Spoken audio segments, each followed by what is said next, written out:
Hello, what am I talking about today? Well, what if I was to say to you that the sales manager of Universal Records described this event as the single best thing that has ever happened for independent shops? Of course, I'm talking about Record Store Day. Record Store Day, for those of you who don't know what it is, it's an exclusive day where their vinyl releases are made exclusively for independent shops, record shops.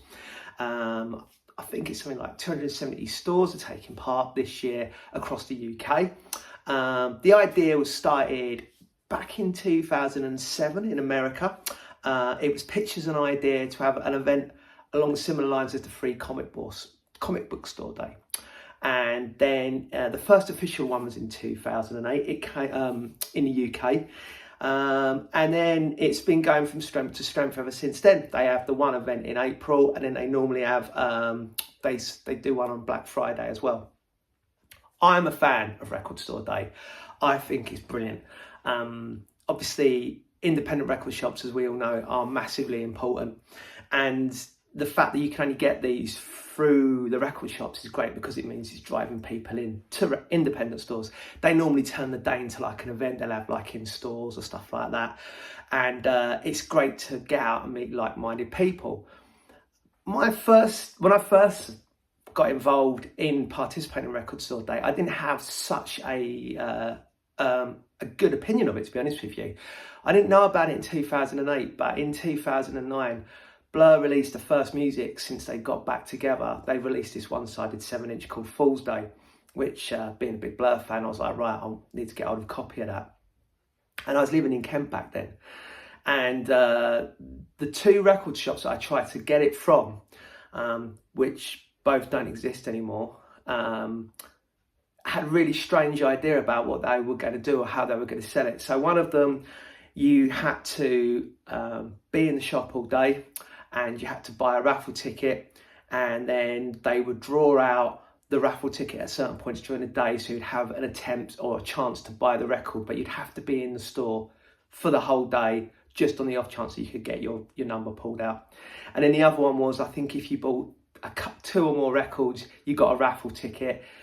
They drew it at the end of the day, and then you could buy the record. That's not really the spirit of Record Store Day for me, to be honest with you.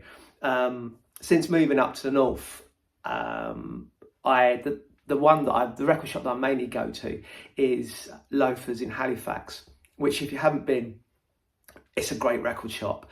Mark and Sarah run it, are lovely guys, and it's in the Peace Hall, which the Peace Hall's going from strength to strength, having loads of like bands playing over in the summer. But it's a lovely building, historical building, and the way they run it over there is the first 20 people who get there, they give you a list and you can select what you want, and then limits like one per customer, I think it is, and then you can buy them, but then bring out coffee as well, because they do coffee over there as well. And it was, when I went I've been to a couple of them over there, and it's just great because the customers are great. You're sitting outside, you're chilling, having a coffee, chatting to like-minded music fans and what have you, and getting involved in the spirit of what is Record Store Day. As always, with all of these kind of events, there's a positive and then there's a negative. Obviously, the winners are the independent shops, which is great and really, really important. But the scalpers, unfortunately, and this happens in anything now. I mean, it's happening with Pokemon cards, I believe, as well at the moment. People who get there, buy them, stick them on eBay for a massive inflated price. And people moan about this kind of thing that's going on. The problem the solution to this is for people not to pay the inflated prices. If you don't pay through the nose for the records, then people will end up stop doing this. The trouble is all the time people are prepared to pay stupid money for a record. It's going to keep happening, unfortunately. The other thing, or Record Store Day comes into criticism for, is the amount of records that come out. It sort of stockpiles the pressing plants, which leads to a backlog in records. So there's been quite a lot of records or albums over the last few years that have been put back due to delays or problems with pressing. The last Manic Street Preachers album, Critical Thinking, that got put back I don't know if it was because of that, but it does have a massive effect on it. But the same thing can be said with these pressing plant issues. It's the same thing when Taylor Swift puts out a record, because she does so many different versions of her album, so many different colour formats, and they need so many for the shops. It has this knock-on effect on it. But on the whole, I think Record Store Day is great, and it's nice to see, you know, these limited edition records coming out and being able to get out and talk to people. And it's really, really important for independent shops, because the bottom line is, if you could buy these records online, no one would go to the actual shops.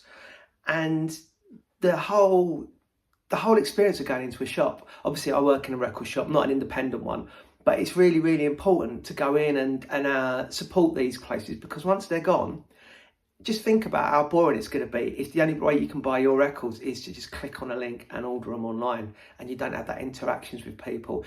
And the amount of times I've gone into record shops and you've had chats with people in there, and you come out knowing about some band you didn't know about because you spoke to people about it and what have you.